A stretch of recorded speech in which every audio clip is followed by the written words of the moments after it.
Hi hello welcome to my channel ఆహా cooking with Roja. Summer వచ్చేసింది కదా, మన కూల్గా కర్డ్ రైస్ ఎలా చేసుకోవాలో చూపిస్తాను. ఫస్ట్ అయితే ఇవి ఇంగ్రీడియంట్స్ అండి.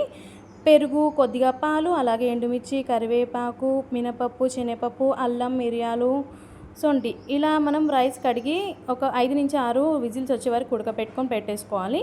పోపు కోసం ఒక కడాయి తీసుకొని కొద్దిగా ఆయిల్ అయితే యాడ్ చేసేసుకోవాలి. దీంట్లో 1 టేబుల్ స్పూన్ ఆవాలు, 1 టేబుల్ స్పూన్ జీలకర్ర వేయించుకోవాలి. పోపు మంచిగా ఉంటేనే మన కర్డ్ రైస్కి లుక్ బాగుంటుందన్నమాట. ఇలా వేసిన తర్వాత మినపప్పు 1 టేబుల్ స్పూన్, అలాగే శనగపప్పు కూడా 2 టేబుల్ స్పూన్లు వేసుకొని ఇవి కొంచెం వేయించేసుకున్న తర్వాత దీంట్లో 1 కప్ సన్నగా కట్ చేసుకున్న పచ్చిమిర్చి, ఎండుమిర్చి, కరివేపాకు కూడా వేసుకొని ఇవి క్రిస్పీగా అయ్యే వరకు మనం వేయించేసుకోవాలన్నమాట. చూస్తున్నారు కదా, ఈ విధంగా క్రిస్పీగా కావాలి. అంతలోపు మనకి కుక్కర్ రైస్ కూడా వెళ్ళిపోతుంది. ఇక్కడ మనకి రైస్ అనేది రెడీ అయిపోయింది. ఇక్కడ రైస్ రెడీ అయిపోయింది కదా, మనం ఒకసారి దీన్ని మిక్స్ చేసేసుకుందాము. మనకు రైస్ అనేది పూర్తిగా మెత్తగా కావాలన్నమాట. ఇలా ఒకసారి మంచిగా కలుపుకోవాలి.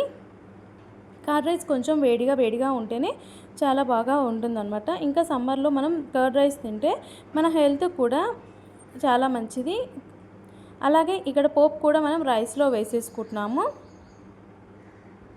ఇలా వేసుకున్న తర్వాత మనము మజ్జిగ అయినా గట్టి పెరుగైనా కొంచెం గిల్ల కట్టుకొని తీసుకుంటే బాగుంటుంది అనమాట. నేను ఒక బౌల్ మొత్తం పెరుగు అయితే తీసుకొని ఇక్కడ యాడ్ చేసేస్తున్నాను. కొద్దిగా ఆపుతున్నాను, చూసుకొని మళ్ళీ యాడ్ చేద్దామని. అలాగే హాఫ్ గ్లాస్ మిల్క్, కాచి చల్లార్చిన మిల్క్ అయితే యాడ్ చేసేస్తున్నాను. అలాగే ఇక్కడ సన్నగా కట్ చేసుకున్న అల్లం, కొద్దిగా మిరియాల పొడి, కొద్దిగా సొంటి పొడి కూడా మనము పెరుగన్నంలో యాడ్ చేసుకుంటే టేస్ట్ సూపర్గా ఉంటుందన్నమాట.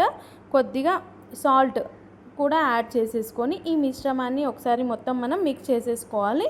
మిక్స్ చేసిన తర్వాత మనకి పెరుగు కావాలి అంటే కలుపుకోవాలి, లేదు సరిపోయింది అంటే ఇట్స్ ఓకే అండి.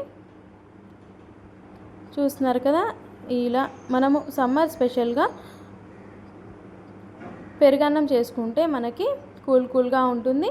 రాత్రి కానీ ఎండల్లో బయటికి వెళ్ళేసి వస్తాం కదా, ఆ టైంలో కూడా మనం పెరుగన్నం లంచ్ బాక్స్లో తీసుకుంటే చాలా బాగా ఉంటుంది హెల్త్కి.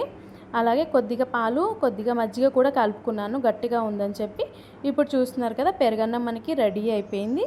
ఫుల్ వీడియో వాచ్ చేసినందుకు చాలా థ్యాంక్స్ అండి. మళ్ళీ ఒక కొత్త రెసిపీతో మీ ముందు ఉంటాను. అంతవరకు ఆహా cooking with Roja. Thank you.